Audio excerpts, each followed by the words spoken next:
주님께서 여러분과 함께 요한이 전한 거룩한 복음입니다. 주님 영광 받으소서. 그때에 예수님께서 제자들에게 말씀하셨다. 내가 진실로 진실로 너희에게 말한다. 밀알 하나가 땅에 떨어져 죽지 않으면 한 알 그대로 남고 죽으면 많은 열매를 맺는다. 자기 목숨을 사랑하는 사람은 목숨을 잃을 것이고 이 세상에서 자기 목숨을 미워하는 사람은 영원한 생명에 이르도록 목숨을 간직할 것이다. 누구든지 나를 섬기려면 나를 따라야 한다. 내가 있는 곳에 나를 섬기는 사람도 함께 있을 것이다. 누구든지 나를 섬기면 아버지께서 그를 존중해 주실 것이다. 주님의 말씀입니다. 그리스도님 찬미합니다. 참 예수님, 오소서 성령님, 새로나게 하소서. 오늘 우리는 한국 천주교회 최초의 순교자 복자 윤지충과 또 동료 순교자 124위 동료 순교자들을 함께 기억하며 이 미사를 봉헌하고 있습니다. 그분들의 순교는 단순한 죽음이 아니라 한국 교회의 뿌리를 내린 믿음의 씨앗이었습니다. 순교자의 피는 교회의 씨앗이라는 말이 있습니다. 로마의 박해 시대나 한국 천주교회의 역사를 볼 때 모진 박해 속에서도 순교자들의 수는 갈수록 늘어났지만 그럴수록 신자가 더 늘어났습니다. 우리는 복음을 기쁜 소식이라 부릅니다. 사실 이 소식은 피로 새겨진 말씀입니다. 오늘 일독서인 요한 묵시록은 이렇게 선포합니다. 그들은 어린 양의 피와 자기들이 증언하는 말씀으로 그 자를 이겨냈다. 그들은 죽기까지 목숨을 아끼지 않았다. 이 말씀은 오늘을 살아가는 우리에게 주는 강력한 도전이 됩니다. 죽음까지도 두려워하지 않는 믿음, 바로 그 가운데 하나님 나라를 향해 가장 중요한 목숨까지 내어놓았던 순교자들의 삶을 돌이켜보며 우리들의 삶 속에서 하느님의 자리가 과연 첫째 자리에 있는지 다시 한번 생각해 보게 됩니다. 그리스도의 제자로 살아간다는 것이 때로는 세상과의 갈등을 감수해야 함을, 그리고 생명을 넘어 영원한 생명을 붙들어야 함을 오늘 우리의 복음은 또한 우리의 순교자들은 우리에게 상기시켜주고 있습니다. 윤지충 바오로는 양반 집안 출신으로 성리학을 공부하던 젊은이였습니다. 천주교를 접한 후 그는 기존의 유교 예법을 뛰어넘는 믿음의 결단을 내립니다.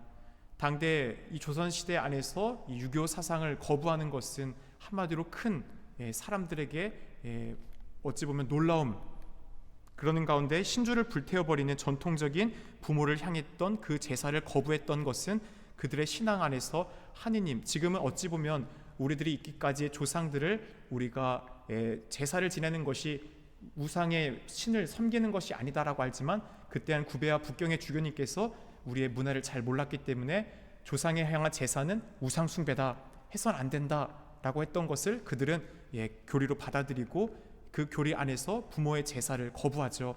바로 진산 사건을 통해 그들은 당대 유교 예법을 뛰어넘는 곧 조선사회 질서였던 신주를 불태우며 예식을 파괴한 것처럼 보였습니다. 하지만 이것은 그들의 신앙 고백이었습니다. 하느님을 향한 사랑이 첫째 자리에 있었기 때문에 그 무엇보다도 그것을 따랐던 것입니다.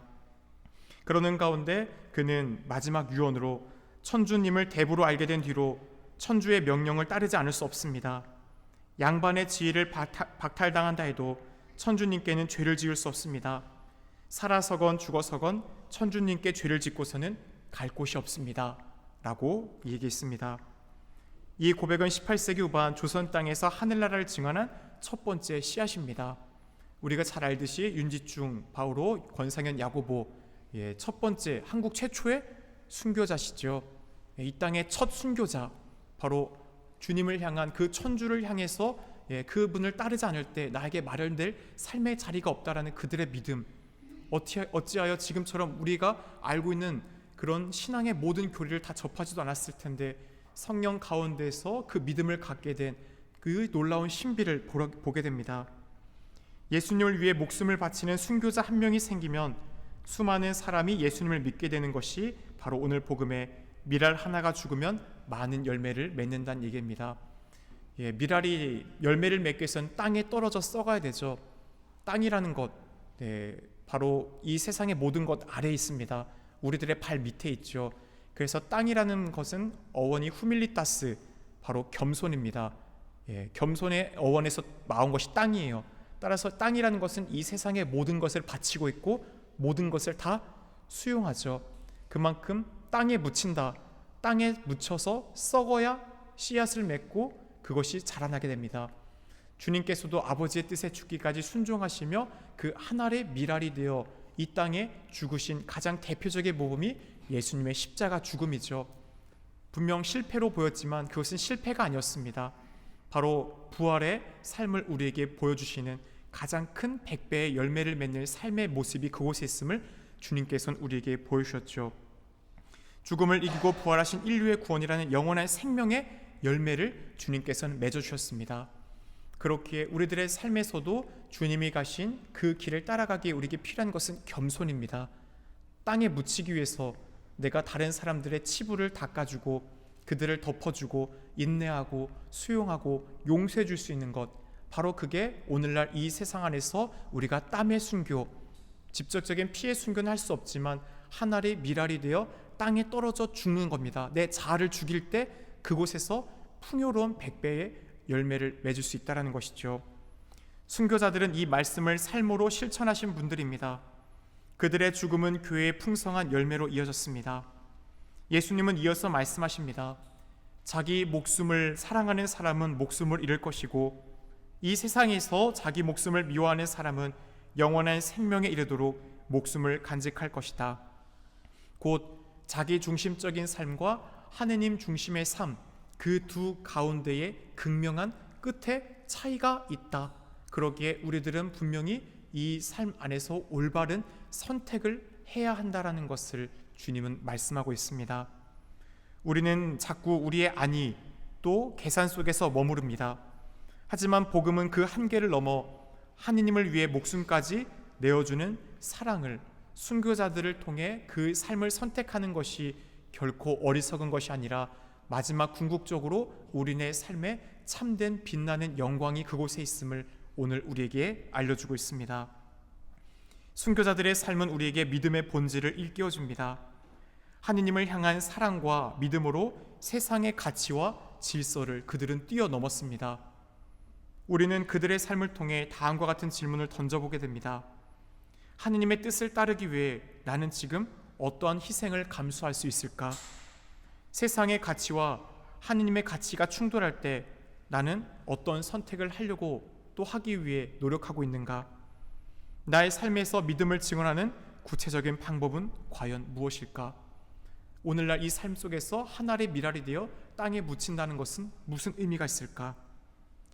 사랑하는 교회 여러분, 순교자들은 이 땅에서 신앙을 심은 씨앗이었습니다. 그들의 피는 사라진 것이 아니라 오늘 우리 안에 신앙으로 이어집니다.